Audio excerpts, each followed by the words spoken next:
Europe 1, 8h11. Banque Populaire Gestion Privée, votre expert en stratégie patrimoniale vous présente l'édito éco. Thomas Soto.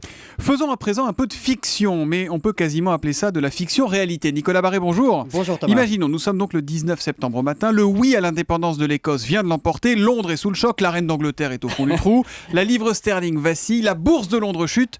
Mais dites-nous Nicolas, concrètement, comment ça se passe cette séparation entre l'Écosse et l'Angleterre et le Royaume-Uni ? Le premier sujet évidemment c'est la monnaie. Les Écossais vont vouloir continuer à utiliser la livre sterling, les Anglais vont dire non.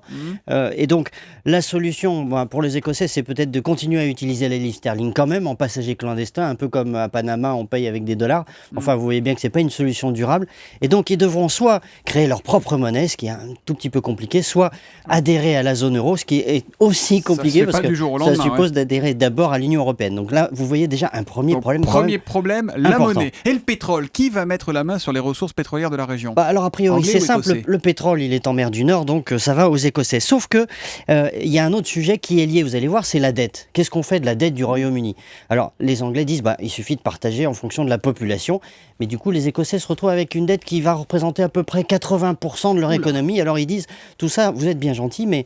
Vous savez, depuis les années 80, depuis Thatcher, vous avez pompé notre pétrole de la mer du Nord et donc vous devez nous rendre une partie de cette rente que vous avez prélevée. Et du coup, soit vous nous en rendez une partie, soit vous prenez la dette à votre compte.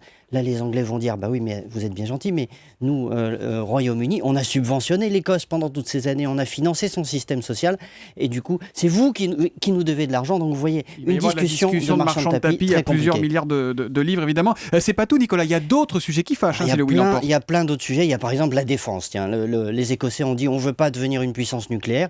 Le problème, c'est que les sous-marins nucléaires britanniques sont stationnés en Écosse. Donc, en revanche, les Écossais veulent bien d'une marine. Donc, ils aimeraient bien faire une OPA sur une grande partie de la marine anglaise pour protéger leurs côtes. Vous voyez, là encore, un sujet compliqué. Cela dit, c'est possible. C'est ça que ça montre. C'est qu'on peut séparer des États. C'est arrivé d'ailleurs au Royaume-Uni, puisque l'Irlande a fait sécession en 1922. C'est arrivé en Malaisie avec Singapour. Je peux même vous dire pour l'anecdote que les Écossais croient tellement que c'est possible qu'ils en sont déjà à l'étape d'après à se demander par exemple comment ils vont s'appeler sur Internet, quel va être leur nom de domaine. C'est quoi, SC, non, Scotland ? Non, d'ailleurs ils ont un petit problème parce que le point SC est déjà pris par les Seychelles, figurez-vous. Et le point SL est pris par Sierra Leone, alors il va falloir trouver autre chose. La morale de l'histoire, c'est que c'est possible, on peut créer un État, on peut faire sécession. Cela dit, est-ce que c'est intéressant sur un plan économique ? Ça, c'est une autre affaire. Vu les réactions à Londres en ce moment, on peut se dire qu'ils pensent que ce ne sera pas une bonne affaire pour eux. C'est possible, mais ça sera compliqué. Nicolas Barré, directeur de la rédaction des Échos. Attendons quand même le résultat du référendum. L'édito Écho de Nicolas, c'est tous les matins à 8h10 sur Europe 1. Demain, Nicolas. C'était l'édito éco avec Banque Populaire Gestion Privée, votre expert en stratégie patrimoniale.